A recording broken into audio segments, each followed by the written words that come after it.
ପିଲାମାନେ ଆଜି ଆମେ ସାଧାରଣତନ୍ତ୍ର ଦିବସ ବିଷୟରେ ଦେଶଧାରୀ ରଚନା ଲେଖିବା। ଆମ ଦେଶରେ ପାଳିତ ହେଉଥିବା ଜାତୀୟ ଦିବସ ଗୁଡ଼ିକ ମଧ୍ୟରୁ ସାଧାରଣତନ୍ତ୍ର ଦିବସ ଅନ୍ୟତମ। ଆମ ଦେଶ 1947 ମସିହା ଅଗଷ୍ଟ ମାସ 15 ତାରିଖରେ ସ୍ୱାଧୀନ ପାଇଥିଲେ ମଧ୍ୟ ଆମ୍ଭେମାନେ ଇଂରେଜ ଶାସନାଧୀନ ଥିଲୁ। 1950 ମସିହା ଜାନୁଆରୀ 26 ତାରିଖରେ ଆମେ ଇଂରେଜ ମାନଙ୍କ ଠାରୁ ପୂର୍ଣ୍ଣ ସ୍ୱାଧୀନତା ଲାଭ କରିଥିଲୁ।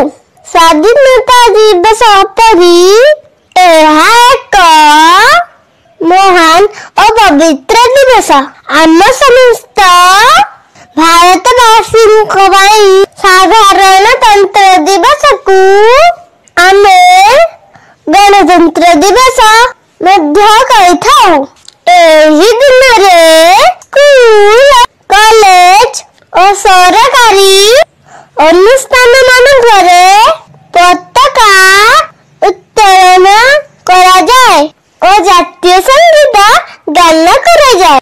ଭାରତ ଏକ ଧର୍ମନିରପେକ୍ଷ ରାଷ୍ଟ୍ର। ଜାତି, ଧର୍ମ, ବର୍ଣ୍ଣ ନିର୍ବିଶେଷରେ ସମସ୍ତେ ସମାନ। ତେଣୁ ସମସ୍ତ ଭାରତବାସୀ ଏକତ୍ରିତ ହୋଇ ଏହି ପବିତ୍ର ଦିବସଟିକୁ ପାଳନ କରନ୍ତି।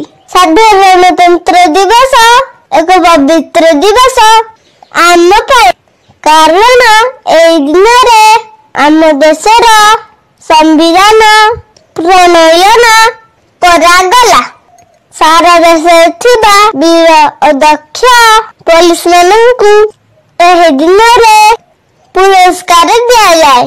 ସାଧାରଣତନ୍ତ୍ର ଦିବସ ଗର୍ବ ଓ ଗୌରବର ଦିବସ ଆମ ସମସ୍ତ ଭାରତବାସୀଙ୍କ ପାଇଁ। Thank you.